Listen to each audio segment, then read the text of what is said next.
야곱의 시대도 이제 좀 저물어 가고 있죠. 야곱이 주인공이 되어서 쭉 기록되어진 것은 35장까지, 오늘 본문 35장까지이고 36장에서는 에서의 족보가 쭉 나오고 37장부터는 이제 야곱의 아들들의 등장하기 시작하면서 그 중에서도 이제 요셉이 주인공이 되어서 창세기 끝날 때까지 50장까지 요셉의 주인공의 역할이 쭉 기록되고 있습니다. 야곱도 물론 이렇게 그때까지 요셉 시대까지도 기록이 되어 있지만 어디까지나 조연급으로 되고 주연급으로 기록되어진 것은 오늘 35장이 마지막입니다.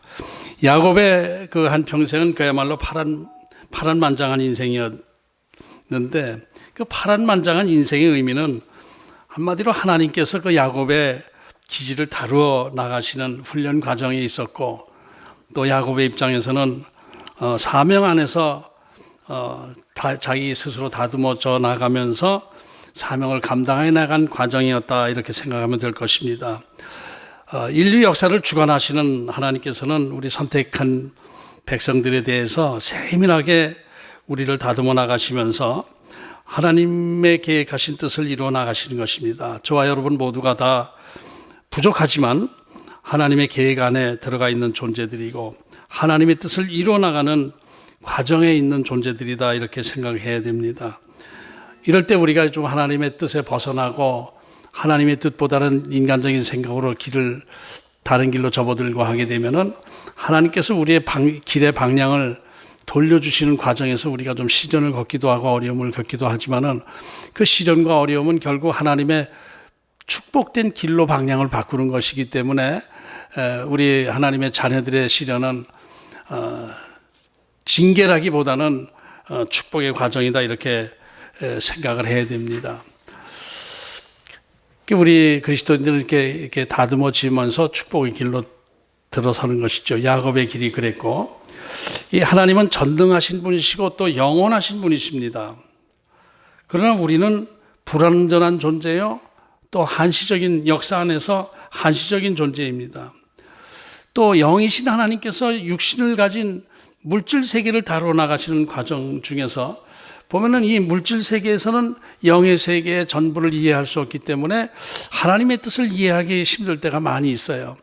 게다가 또 하나님은 알파와 오메가 되신 하나님, 처음부터 끝을 하나로 묶어서 관리하시는 하나님이시기 때문에 그것을 우리 안목으로서 육신을 가진 우리 잠깐 살다가 사라지는 우리 인간으로서는 그 영원하신 하나님의 뜻을 분별하기가 쉽지 않은 거예요. 하나님께서 우리에게 나타나셔서 계시해 주실 때에만 우리가 하나님의 뜻을 알 수 있고 하나님이 계시다는 것 자체를 또 알 수가 있는 거예요. 성경은 그것을 쭉 기록하고 있어요.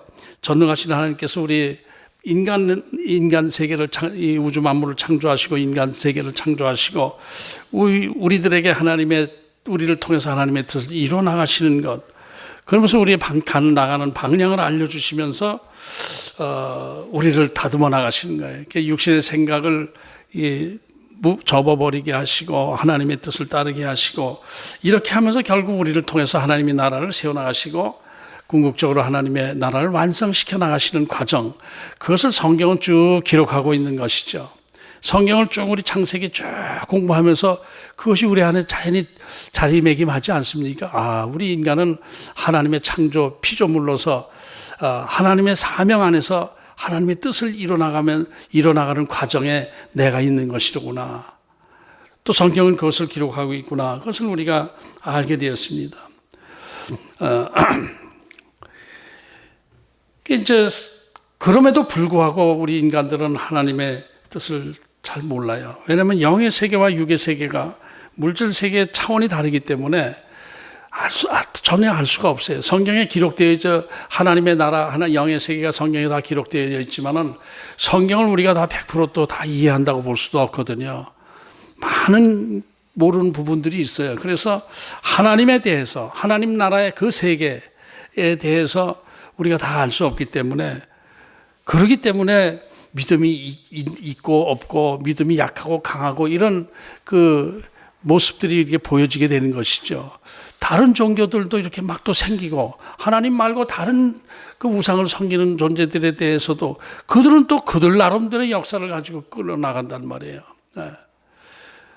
그러니까 그 하나님은 왜 저런 종교를 그대로 이렇게 우리 기독교의 라이벌처럼 그대로 내버려 두시는가? 우리가 다 이해할 수 없어요. 그러나 그 가운데서 하나님의 나라를 세워나가시고 하나님의 뜻을 이끌어 나가시고 궁극적으로 새로운 하늘, 새로운 땅을 세워나가시는 과정에 하나님이 뜻이 있단 말입니다. 그러니까 우리가 믿음이 있다 없다 생각할 때 그 믿음의 기준도 하나님이 나를 사용하고 계신다라는 그 믿음을 가진 것이 믿음의 기본이 되어야 되는 거야. 하나님이 나를 창조하시고 나를 통해서 하나님의 뜻을 이루어 나가시고 내가 하나님의 부여해 주신 그 사명 안에 있다라는 그런 생각만 해도 그게 기본적인 믿음이 있는 것이죠. 그 믿음이 없으면 믿음의 그 기본이 흔들리는 거예요. 믿음이 없는 사람들은 하나님 자체를 인정하지 않기 때문에 나라는 존재에 대해서도 달라요. 우리는 나는 하나님의 피조물이다. 믿는 사람들은 하나님의 피조물이고 하나님의 손 안에 내가 붙잡혀 있고 이끌려가는 존재다. 그래서 내 생각대로 사는 것이 아니라 하나님의 뜻에 순종하면서 살아가는 것, 그런 것이 하나님의 뜻을 이루고 내가 복받는 길이다 이렇게 생각하는 사람과 하나님이 어디 있냐, 내가 내 생각대로 사는 것이지 내가 알아서 열심히 살다가 잘 되면 성공하는 것이고 안 되면 실패하는 것이고 그러다 살다가 죽으면 그만이다라는 사람과 하나님을 의식하면서 하나님의 뜻에 자꾸 따라가는 사람과 삶의 이 가치관과 자세가 같을 수가 없죠. 그렇죠? 다릅니다. 생각하는 게 달라요.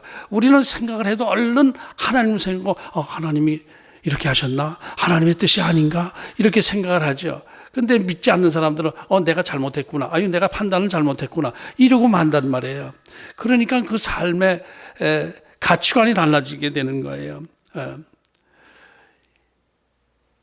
그러니까 이것이 믿음이 있는 자와 없는 자의 차이란 말이에요. 믿음이 있는 자는, 믿음을 가진 우리는 영의 세계를, 보이지 않는 영의 세계를 의식하면서 그 영의 세계 안에서 나를 바라보고 나의 삶을 이끌어가는 거란 말입니다. 근데 이런 것 자체도 또 내가 또 알아서 영의 세계로 들어가는 것도 아니고 하나님의 이끌어 주심 안에서 있는 것이기 때문에 사람들이 내가 잘났다 못났다 이런 거 내가 함부로 말할 수도 없어요. 하나님의 품 안에, 하나님의 손 안에 내가 붙들려 있는 존재이기 때문에 내가 잘나면 얼마나 잘나고 알면 얼마나 알고 또 못나면 얼마나 몰라고 못났겠습니까? 다 하나님의 뜻 안에 있는 거예요. 하나님께서 저와 여러분을 사랑하셔서 이렇게 나름대로 만들어 주시고 이렇게 하나님께서 이끌어 가시는 그 존재 안에 있기 때문에 내가 잘났다 못났다 교만하고 열등의식 가질 필요도 없어요. 이제 이것이 우리 믿는 자들의 삶의 모습이 되어야 되는 것입니다. 어쨌든 우리 하나님께서 나를 만나주시고 나를 하나님의 뜻 안에서 이끌어 주신다라는 것 그 자체, 그런 믿음 자체가 축복이죠. 그죠? 내 삶의 방향이 바뀌어지니까 나를 이끌어 주시는 것 자체가 복된 길로, 축복된 길로 인도해 주시는 것이지 망하는 길로 인도해 주시는 것은 아니거든요. 다만 내가 자꾸 좀 갈팡질팡해서 하나님의 뜻에 벗어나서 힘들어서 또 하나님이 방향 돌려주실 때 힘들고 이러는 것뿐이지 우리가 그렇게 하나님 앞에서 내 존재가 얼마나 대단한 존재입니까? 아무것도 아니죠. 우리 모두는 다 하나님의 뜻 안에서 야곱처럼 훈련받으면서 이끌려가는 존재들이다. 그럼에도 이제 여기서 또 우리가 볼 수 있는 것은 하나님의 선택된 백성으로 하나님의 사명 안에 거하면서 살아나가는 그 사람이라 하더라도 믿음 없는 자, 하나님으로부터 버려진 자 된 사람들과 이 육신적인 삶에 있어서는 그게 또 어떤 것이 좋다 나쁘다 또 구별이 되질 않아요. 에서와 야곱이 그 대표적인 거 아닙니까? 에서는 하나님을 몰라요. 하나님에 대한 인식, 영적 감각 자체가 없어요. 그럼에도 불구하고 에서의 삶과 야곱의 삶을 보면은 야곱의 삶보다 훨씬 더 잘 나가는 삶을 살지 않았습니까? 그렇다고 해서 야곱을 하나님께서 미워하신 게 아니란 말이에요. 야곱을 선택해서 하나님의 나라를 세운 안에 쓰시면서도 에서보다 오히려 더 험난한 삶을 살게 된 것이죠. 이것이 하나님이 우리 인간을 다뤄 나가시고 역사를 다뤄 나가시는 방법이기 때문에 이런 데서 또 이렇게 우리는 또 헷갈리게 될 때가 또 있는 거예요. 성경적으로 볼 때 야곱은 하나님의 선택한 백성의 대표적인 상징이요. 에서는 하나님으로부터 버림받은 대표적인 상징 아닙니까? 그럼에도 불구하고 두 사람의 그 육신적 삶의 모습은 에서가 더 잘 나갔지 야곱보다는 그런 것이 돼. 야곱이 이제 궁핍해져가지고 먹을 게 없어가지고 다 애굽으로 이민을 갔을 때에 이미 에서의 세상은 왕국을 형성하고 있었어요. 큰 왕국을. 에서의 가문들은 이렇게 돼 있었어요. 그런데 이제 그 당시에는 그렇게 됐지만 지금 보면 에서의 자손들은 다 망해서 없어지고 하나님의 자손들은 또 이렇게 하나님의 복된 길 안에서 또 살아가고 있는 거예요. 지금은 알 수 있지만 그 당시는 알 수 없었잖아요. 그러니까 그 역사를 주관하시는 하나님, 영원하신 하나님, 알파와 오메가 되신 하나님과 잠깐 세상에 살다가 없어지는 우리 인간들의 이 사고 생각은 따라갈 수가 없는 것이죠. 따라갈 수가 없는, 알 수가 없는 것입니다. 그럼 야곱에게 주신 하나님의 사명은 그냥 우리 간단히 생각하십시다. 뭐 어렵게 뭘까요? 12지파의 조상이 되는 게 야곱의 사명이에요. 별거 아닌 거예요. 12지파를 통해서 이스라엘 나라를 세우고 그 중에 또 유다, 또 다윗, 예수님 이렇게 해서 영원한 나라를 세워나가는 그 조상이 되게 하는 것이 하나님이 야곱에게 주신 사명인데 그 사명을 향해서 가는데 자꾸 야곱은 엉뚱한 일을 해요. 그 엉뚱한 짓을 하고 잘못을 하고 그러는데 그 중에서 또 12지파를 만들어 내셨잖아요. 12아들을 낳게 된 과정이 뭐 정말 정상적인 가정, 정상적인 방법을 통해서 12아들을 낳지 않았지 않습니까? 사기당해서 아들을 6이나 낳고 또 자기가 원하는 건 둘밖에 못 낳고 몸종을 통해서 또 낳고 뭐 이렇게 해서 12아들이 태어나게 됐는데 하나님은 그 과정에서 12지파의 조상이 되게 하신 거예요. 참 하나님의 하시는 일은 우리의 계산과 완전히 달라요. 너무 다릅니다. 야곱은 그런 과정에서 하나님을 여러 번 만나고 하나님으로부터 이렇게 약속을 받고 축복의 약속을 받고 또 성령 충만함을 받고 이렇게 했지만은 그럼에도 불구하고 야곱은 여전히 좀 불완전한 존재로 해서 여러 가지 시련을 겪게 되고 이래요. 아브라함, 이삭, 야곱 세 할아버지 아들 손자 이렇게 중에서 유난히 더 시련을 겪었잖아요. 아브라함보다도 이삭보다도 훨씬 더 시련을 많이 겪었어요. 그 과정에서 하나님께서 야곱을 좀 더 세게 유격 훈련을 시키신 과정이 있었던 것 같은데 또 유격 훈련을 왜 시키셨냐? 그러지 않으면 또 얘가 또 자꾸 딴 데로 가니까 더 그런 것이고 이삭은 그렇지 않아도 크게 뭐 특별하게 뭐 믿음이 있었던 것 같지 않으면서도 또 크게 벗어나진 않으니까 이삭은 그대로 편안한 인생을 살게 해주셨던 것 같기도 하고. 야곱이 이제 디나 사건을 통해서 결국 베델로 가게 되죠. 세겜 땅에서 베델로 가게 되는데 베델로 가니까 하나님께서 다시 야곱에게 축복의 약속을 주시는 것이 이제 9절부터 15절까지인데 제가 건너뛰었습니다. 이건 아브라함에게 약속하신 내용이고 또 이삭에게 약속하셨던 내용을 그대로 야곱에게도 또 약속해 주신 내용이기 때문에 좀 중복되는 의미가 있어서 그 내용은 간단히 설명하고 넘어가려고 그 다음 구절부터 오늘 본문을 잡았습니다. 그 내용은 결국 뭐예요? 너희 가문이 가나안 땅을 차지하게 될 것이고 네 후손 중에서 여러 왕들이 태어나게 될 것이고 또 모레알 같은 많은 후손들 중에서 영원한 하나님의 나라를 세워나갈 것이다. 이런 축복을 또 약속해 주신 거예요. 그래서 이제 야곱은 다시 하나님으로부터 축복의 약속을 받고 베델에서 다시 하나님 앞에 진정성 있게 예배를 드려요. 전제물을 붓고, 전제물이라는 것은 지금 이 말이 처음 나와요. 여기서 14절에 야곱이 하나님이 자기와 말씀하시던 곳에 기둥 곧 돌 기둥을 세우고 그 위에 전제물을 붓고 또 그 위에 기름을 붓고, 먼저 도망갈 때 제사 지낼 때는 그냥 어디서 기름이 생겼는지 기름만 붓고 돌 기둥 세우고 기름 붓고 끝났잖아요. 전제물을 붓고 꼭 기둥을 세우고 기둥 위에 또 기름을 붓고 이렇게 이중적인 그 예배를 드리는 거야. 더 정성껏 드렸다는 것을 볼 수 있죠. 전제물이라는 건 포도주 같은 걸 여기다 뿌리는 건데, 그것은 포도주는 뭐예요? 피를 상징하는 거예요. 피를 드리는 거예요. 희생 피를 이렇게 올려드리고, 그것이 피를 드리는 것이 포도주를 대신하게 되고 해서 전제물을 이렇게 하는 것인데, 그 외에 또 기름을 붓고 이렇게 하는 것, 이렇게 예배를 드리는 모습, 그렇게 한 것을 볼 수가 있어요. 그리고 나서 이제 오늘 본문이 되는데, 오늘 본문의 내용도 여러 가지 복잡한 그 메시지들이 다 갖추어져 있어서 좀 이렇게 고민이 되더라고요. 여기서 이 35장 이 본문에도 주제를 보면 두 가지, 세 가지 주제가 나와요. 그런데 이제 그 한 주제를 따로 해서 한 번씩 설교하다 보면 굉장히 또 이것도 한 대여섯 번 설교를 해야 되고, 이제 전체 흐름을 이제 엮어나가는 과정에서 보면은, 좀 그렇게 하기도 또 좀 그렇고, 그래서 좀 이렇게 주제 설정하기가 조금 애매한 부분이 있었는데, 오늘 본문의 내용도 하나님의 사명 안에서의 축복과 연결이 되죠. 라헬의 죽음,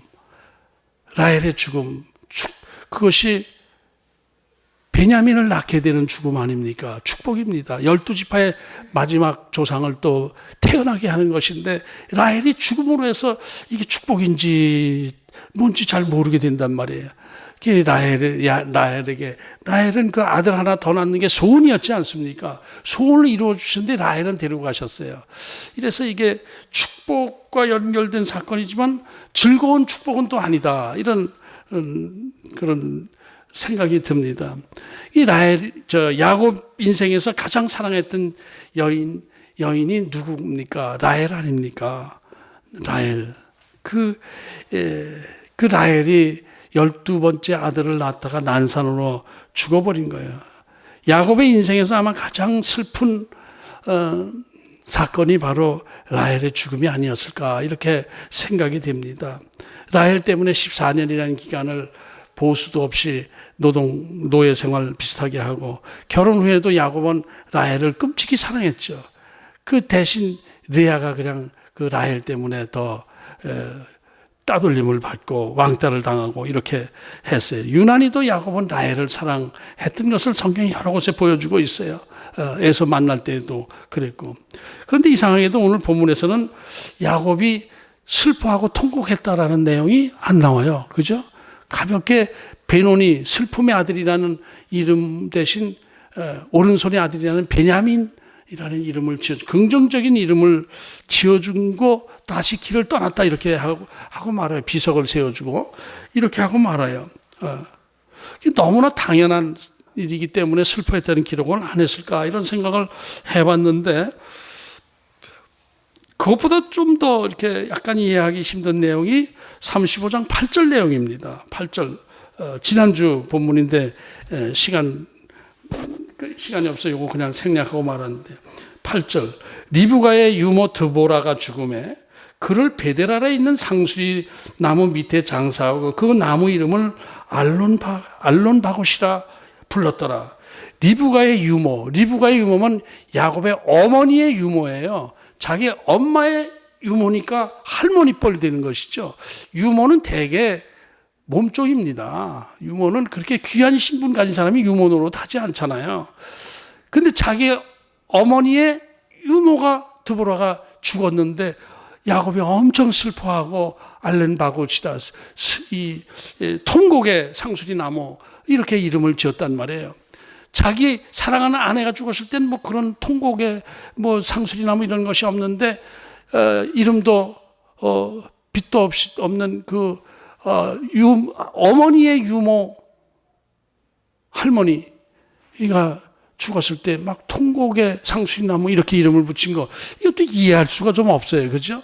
드보라, 이게 성경적으로 드보라가 어떤 뭔가 야곱에게 중요한 역할을 하지 않았나 뭐 이렇게 생각을 하고, 성경에 이렇게 특별히 이게 여자의 죽음을 기록한 것은 없어요. 아브라함의 부인 사라 죽었을 때 딱 한 번 기록하고, 그 다음에 드보라 죽었을 때, 어머니 리브가 돌아가셨을 때 기록도 없어요. 근데 그 유모 할머니 드보라가 죽은 것은 이렇게 또 기록을 해놓고 슬픔의 상수리나무, 통곡의 상수리나무 이런 의미까지 지었다고, 이런 게 있어요. 이게 이제 우리가 하나님의 뜻을 잘 알기 힘든 그런 부분이 있어요. 이게 우리가 짐작할 수 있는 것은 이제 야곱이 가나안 지역에 왔을 때 세겜 땅에는 오래 살았다고 하지만은 거기서 한 이틀 거리면 2, 3일 거리면은 한 3일 거리면 아버지한테 갈 수 있잖아요. 부모에게. 안 갔다 왔겠습니까? 성경에 기록은 안 돼 있어요. 야곱이 성경에 기록 안 돼 있지만은 세겜 땅에 자리 잡고 땅 사고 이렇게 살면서 아버지한테 아마 부모에게 갔을 거예요. 근데 엄마가 돌아가신 거예요. 어머니는 네가 갔다가 돌아와서 만나다 이렇게 했는데 못 만났잖아요. 결국 리브가는 어머니는 돌아가시고, 아버지는 그때 죽기 전에 너희들에게 축복해주겠다 이래가지고 그래가지고 그 문제가 많이 생기고 그랬잖아요. 이상한 축복해주고 뭐 사기치고 축복받고. 곧 죽을 줄 알았는데 그 아버지는 아직 생생하게 살아있고, 어머니는 건강했으나 어머니는 돌아가시고 이렇게 됐어요. 사랑하는 어머니 아마 제일 보고 싶었을 거예요. 아버지보다도 엄마를 더 보고 싶었을 거예요. 근데 어머니는 돌아가시고 아버지는 살아계시고, 그럴 때에 그 자기 어머니의 어머니 같은 유모가, 할머니가 살아계신 것을 보고 할머니 저 같이 가시죠. 그래서 세겜 땅으로 올라와서 같이 살지 않았나 이렇게 짐작할 뿐이에요. 우리는 뭐 알 수는 없어요. 근데 그 드보라의 죽음에 대해서 그렇게 통곡을 했다는 것은 결국 어머니를 의식해서, 자기 어머니를 의식해서 아마 그렇게 슬퍼하지 않았나 이렇게 생각이, 우리가 짐작할 수밖에 없는 것입니다. 그런데 이번에는 자기 가장 사랑하는 아내 라헬이 죽었는데도 슬퍼했다는 기록보다는 베냐민이라는 이름을 지어주고 다시 길을 떠났다. 그래서 이제 베노니는 이제 슬픔의 아들이라는 뜻이고, 베냐민은 오른손의 아들이라는 뜻이고, 각주가 나와 있어요, 성경에. 근데 오른손의 아들이 뭐예요, 오른손의 아들? 오른손은 뭐를 의미하죠? 능력, 행운, 복 이런 것을 의미해요. 능력의 오른손으로 나를 붙잡아 주옵소서. 내가 능력의 오른손으로 너희를 붙잡으리라. 염려하지 마라, 두려워하지 말라. 능력의 오른손은 능력, 복, 행운 뭐 이런 것을 의미해요. 그러니까 베냐민은 능력의 아들이다, 행운의 복된 아들이다, 뭐 이런 의미로 우리가 해석하면 되겠죠. 그렇게 이름을 짓고 길을 떠나는데 비석을 세워줬어요. 많은 생각을 하게 돼요. 죽음이 지금 35장에는 세 사람의 죽음이 기록되어 있어요. 첫째 드보라의 죽음, 그 다음에 둘째 라헬의 죽음, 세 번째 아버지 이삭의 죽음, 29절에 아버지 이삭의 죽음. 이 35장에 이게 세 사람의 중요하든 안 하든 하여튼 세 사람의 죽음이 기록되어져 있다는 것은 무슨 메시지가 있지 않나, 의미가 있지 않나 이런 생각이 들어요. 왜 이렇게 기록했을까? 한참 묵상을 할 때에 이것은 인간 세상의 한계, 한시적인 인간 세상의 모습, 결국 태어나고 죽고 이렇게 저렇게 이쁘던 애기도 세월이 흘러가다 보면 언젠가 보면은 고건사님처럼 될 때가 올 거 아니겠습니까? 그렇게 될 때가 오겠죠. 뭐 불쾌하게 생각하지 마세요. 세월의 흐름이 그렇게 되니까. 그것을 인간의 한계, 육신적인 인간의 어떤 그 한계를 여기서 우리에게 알려주고 있는 것 아닌가. 야곱의 세대도 저물어 가고 있다. 야곱도 이미 늙어서 지도력을 많이 상실했어요. 디나가 죽었을 때 아무 소리 안 했어요. 아들들이 또 뭐 원수 갚을 때도 가만히 있다가 나중에 위험해지니까 뭐 야단치고 그랬어요. 부족장으로 해서 고니가 이렇게 사그러들고 있는 모습을 보여주는 거예요. 주변 사람이 하나하나 죽어나가는 것을 보면서. 그러니까 이 육신을 가진 우리 인생들의 유한한 그 인생 삶, 세월의 흐름 속에서 육신은 쇠해지게 되는 것이고 결국 땅에 묻히게 되고 언젠가는 땅에 묻히게 되고 이 땅에서 사라지게 될 거예요. 여기서 50년 뒤까지는 모르고 하여튼 100년 뒤에는 여기 뭐 한 분도 안 계시지 않을까 하는 생각이 들어요. 저만 남아서 목회 계속 하고 있을지도 몰라요. 100년 뒤에 이래가지고 할렐루야 이러면서. 그러나 우리 육신은 가지만은 우리가 그것으로 끝인가요? 영의 세계로 들어가고 영의 세계는 또 영원한 세계, 또 다른 세계가 있는 거예요. 그것이 이제 이렇게 깔려 있어요. 오늘 본문에 보면은. 그러니까 우리의 삶, 우리 인생의 삶이 육신의 삶이 전부가 아니고 또 다른 세계가 분명히 있다. 하나님은 알파와 오메가 되시는 하나님께서는 영원하신 하나님께서는 우리 인생, 이 짧은 인생들을 계속 대를 이어가면서 이끌어 가시면서 영혼의 세계를 만들어 나가시는 하나님이시다라는 것을 보여주고 있는 것이죠. 야곱은 이 집착의 사람이었고 야망의 사람이었고 또 욕심의 사람이었고 이 땅에서 축복을 아주 갈구했던 대표적인 인물이죠. 근데 이제 늙어서 이제 기울어지고 있는 모습이에요. 자식들의 세대로 흘러가고 있어요. 흐름이. 갑자기 야곱은 조연급으로 탁 내려오게 되는 거예요. 이 사람이 나이 먹고 자기 자신이 늙어가고 있다는 느낌이 올 때에 그 마음이 좀 서늘해질 때가 있어요. 좀 서늘해지기도 해요. 자꾸 뭔가 고장나고 아니 이태원 그 술집 뭐 열흘 동안에 뭐 5만 몇 명이 거기를 다녀갔다고 그러는 거 보고 깜짝 놀랐어요. 아니, 이야, 그 술집을 그렇게 많이 다니나? 사람들이? 그리고 뭐, 밤 1시, 2시, 3시, 4시 이렇게 밤새고 술집이 여러 군데 돌아다니는 젊은이들이 많이 있다고 그래요. 야, 그때는 전 딴 거 술도 술이지만은, 야, 그 정력도 좋다. 어떻게 그렇게 피곤하지도 않냐? 자지도 않고 술을 그렇게 먹나? 젊었을 때는 그랬을지도 몰라요. 예. 근데 저는 진짜 일당 줄 테니까 그렇게 좀 먹어주라 해도 힘들어서 아이고 난 못해요. 이건 절대로 못해요. 12시까지만 하고 그냥 쉴래요. 그런데 밤 5시까지 그냥 이 집 저 집 다니면서 먹고 이러고 돌아다니고 있으니 참 이게 젊음이 좋긴 좋구나라는 생각이 들어요. 그 젊음의 그 열정을 하나님께 바치면 얼마나 좋아요. 왜 술에다 바쳐? 바카스 신에다가 그걸 바치고 있냐고. 난 그거 보고 참 놀랐어요. 그렇게 깜짝 놀라고 있을 때 하나님이 뭐래? 너도 그 옛날엔 그랬어? 그러시더라고 하나님께서. 그러고 보니까 이 나이를 속일 수가 없다라는 생각이 들어요. 조금 뭐 이렇게 하면 좀 피곤해요. 조금 무리하면 피곤해지고 그래요. 나이 먹어서 얼굴을 이렇게 봐도 거울만 보면은 괜찮은 얼굴 같은데 사진 찍어보는 것은 웬 할아버지가 거기 하나 사진 찍혀 있고 그래요. 성형수술을 할까? 성형수술을 싹 좀 하면 어떨까? 피부도 이렇게 매끈매끈하게 하고 눈 밑에 요거 이렇게 그 부분도 빽 세우고 이렇게 하면 그렇게 할까 하고 내가 시경이 안 돼. 나 좀 수술해주면 안 되니? 그랬더니 웃더라고요. 근데 이거 수술한다고 되나요? 몸이 늙어가는데.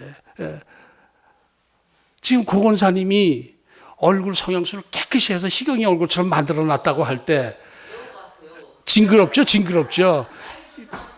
이러고 다니면서 얼굴만 희경이 얼굴이면 뭐해요? 그리고 또 주위 사람들 같은 연배 사람들이 한 분 한 분 세상을 떠나는 거 보면은 때가 돼갔구나. 나도 이제 얼마 안 됐구나. 이런 생각이 또 들잖아요. 그러면서 약해지는 거야. 그런데 그때 이제 우리는 어떤 생각이 듭니까? 하나님 앞에 갈 때가 가까워졌구나. 이런 생각을 하잖아요. 믿지 않는 사람들은 어때요? 믿지 않는 사람들이 죽으면 그만이다라고 떠들어도 믿지 않는 사람들도 죽음 이후의 세계를 두려워하는 마음이 다 갖고 있어요. 염라대왕이 있고 뭐 명복을 빈다. 명복을 빈다면 저 세상에서 복 받으라 이거거든요. 그건 꼭 불교적 용어만도 아니에요. 명복을 빈다. 유교적 용어만도 아니고 하여튼 그게 전에 내려온 명복. 염라대왕 뭐 염라대왕이 불러갔다. 뭔가 돌아가셨다. 돌아가긴 뭘 돌아가 없어졌다지. 이 돌아갔다라는 것은 뭔가 죽음 위에 있다는 것을 영적 세계를 막연하나마 감지하고 두려움을 갖고 있는 거예요. 두려워하고 있는 거예요.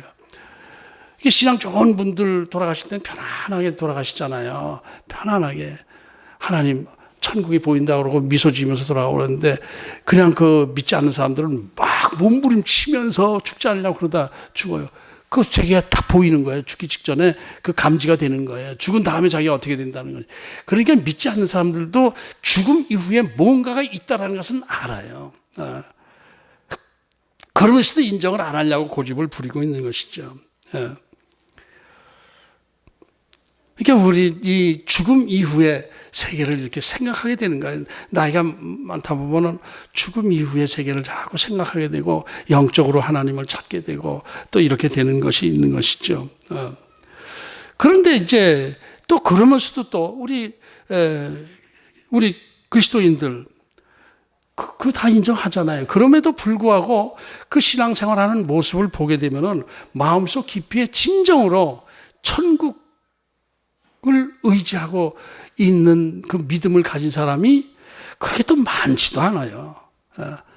진정으로 천국을 믿는 사람 그 신앙이 그렇게 많지 않아요.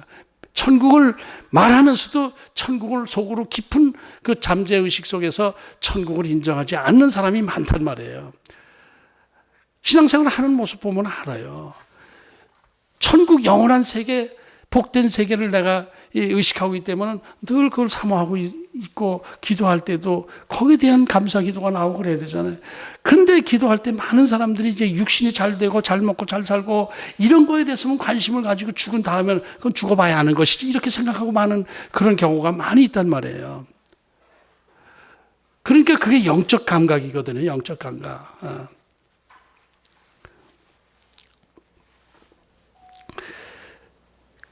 그런 믿음이 있는 것 같은 신앙이네 불신앙이라고 그래 그걸. 믿음이 있는 것 같으면서 믿음이 없는 사람이 있고 믿음이 없는 것 같으면서 속으로 천국을 믿는 사람이 있고 이런 게 달라요. 영적 감각이 다르더라고요. 이 세상의 삶은 나그네 인생이다. 언젠가 이렇게 가다가 뉘엿 해가 서쪽으로 가물어가고 노을빛이 내 눈앞에 보이면은 이제 얼마 안 남았군요. 주님 제 남은 삶을 지켜주시고 그 위에 삶 주님 앞에 의탁합니다. 이런 믿음을 가진 게 아니라 이제 늙어서 죽을 때가 다 가까웠네. 이러고 있으면 그게 믿음이 없는 것이죠.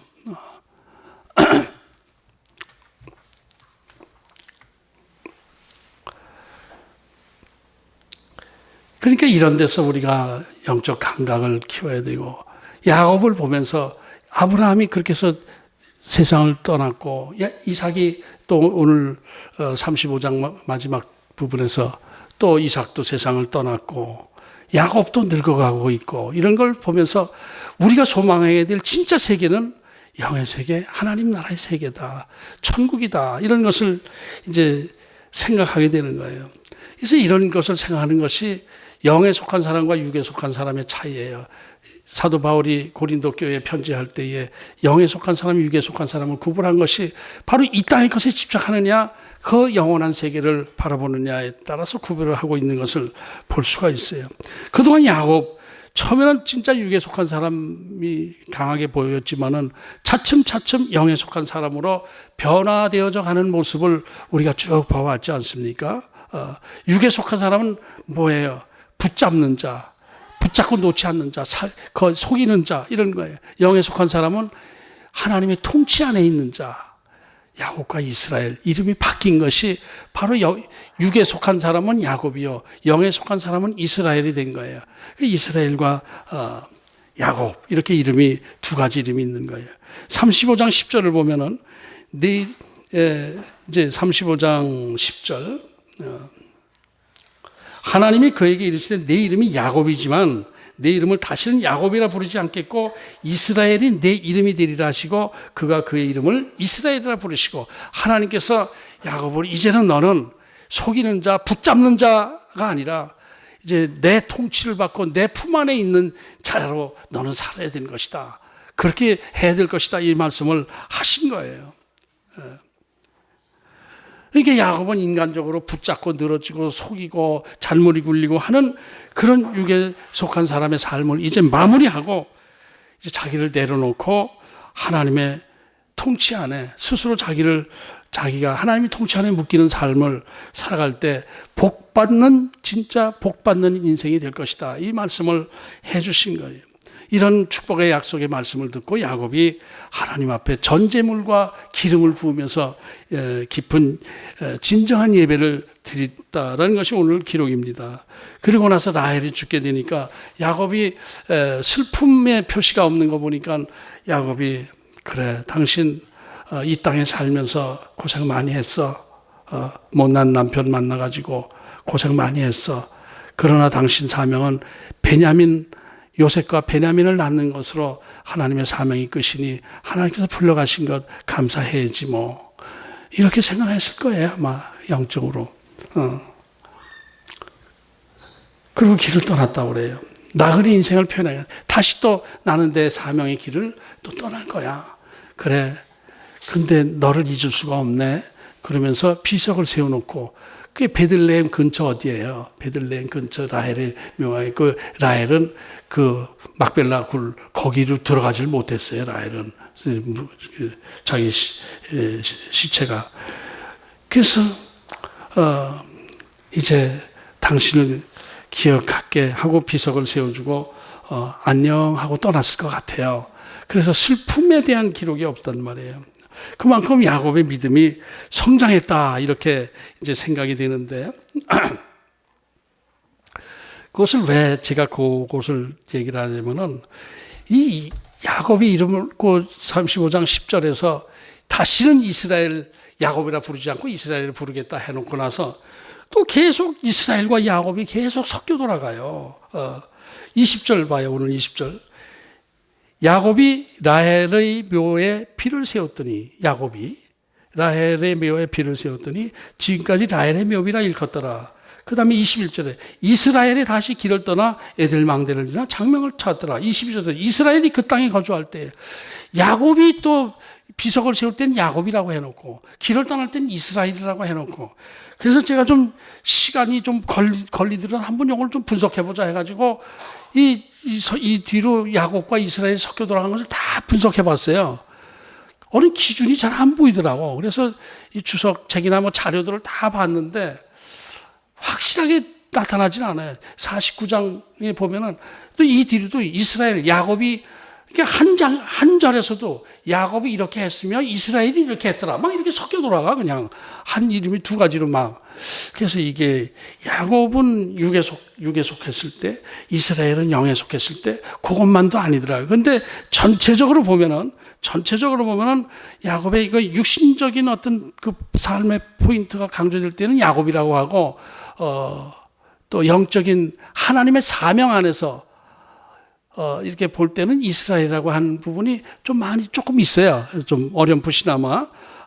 족속을 기준으로 이스라엘 족속 할 때는 이스라엘 족속의 대표 하나님 영원한 나라의 어떤 표시할 때는 이스라엘로 하고 이게 라헬의 묘비를 세울 때는 육신적인 생각을 해가지고 야곱이라고 했고 길을 떠날 때에는 이제 다시 하나님의 사명 안에 들어갔기 때문에 이스라엘이라고 한 거. 여기서만 보면 그래요. 근데 그 나중에 보면 또 그렇지도 않고 저렇지도 않고 내가 이제 나중에 예수님 앞에 갈 때 그 왜 이렇게 야곱과 이스라엘을 막 섞어 주셨어요? 헷갈리게 한번 질문해보고 싶은 생각이 드는데 어쨌든 그 확실치는 않아요.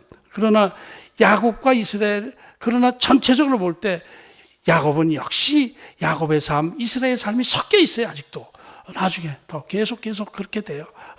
그런 모습을 볼 때 우리는 하나님으로부터 이스라엘이라는 이름을 부여받고 야곱으로 돌아가지 않는 삶을 살려고 애를 써야 되지 않을까 이런 생각이 됩니다. 그리고 22절 루벤의 또 어머니와 통간하는 서모와 통간하는 내용이 잠깐 나오는데 이것도 좀 부분이 메시지가 있어서 길게 할 수 있는데 간단하게 시간 관계상 간단하게 얘기하면은 자식이 아버지의 부인을 건드리는 것은 아버지의 권위를 침범하는 의미가 있죠. 압살롬이 그랬잖아요. 압살롬이 쿠데타 일으켜가지고 다윗이 쫓겨갈 때 거기 후궁들 많은 사람들 앞에서 딱 관계를 했잖아요. 압살롬이. 그건 뭐예요? 왕의 권위가 나한테 넘겨진 것이다. 이렇게 되니까 루벤이, 장자인 루벤이 이 아버지의 그 첩을 건드린 것은 부족장의 권위를 빼앗았다라는 의미로 해석할 수가 있어요. 그 다음에 또 한 가지는 라헬이 죽고 나서 이 야곱이 자기 사랑하는 라헬이 죽고 나서 그 다음에 어떤 부인을 사랑했을까요? 아유, 이제 라헬이 죽었으니 레아를 사랑하자 그랬을까요? 라헬의 몸종이었던 여인을 또 접근할 가능성이 있어요. 비라가 라헬의 몸종이거든요. 자기 사랑하는 아내가 주니까 그 몸종에게 또 접근을 좀 하는 모습이 보이지 않았을까. 이제 학자들이 그렇게 분석을 해요. 그러니까 르우벤이 또 화가 나가지고 우리 엄마는 계속 왕따시키더니 또 그 라헬이 죽으니까 라헬의 몸종에게 또 가까이 접근하고 있구나. 안 되겠다 해가지고 그런 짓을 저질렀을지도 모른다. 이런 짐작을 하기도 해요. 그런데 어쨌든 이미 부족장으로 해서 권위가 약화되고 있고 야곱의 시대는 저물어가고 있는 모습도 여기서 보여주고 있는 것이다. 이렇게 간단히 해석을 하고 넘어가려고 합니다. 야곱의 시대는 이제 저물어가고 있어요. 육신에 이제 쇠퇴해지고 내려가고 있어요. 그러나 야곱의 영적인 세계는 계속 성장하고 있는 모습, 이런 것을 이제 그 과정을 오늘 묵상해 봤습니다. 우리도 육신의 몸은 자꾸 쇠퇴해가지고 나이 먹어가고 있지만은, 그러나 영적인 우리 나 자신은 점점 더 강해지고 성숙해지는 모습이 돼야 되겠다라는 그런 생각을 해보았습니다. 기도하겠습니다. 하나님.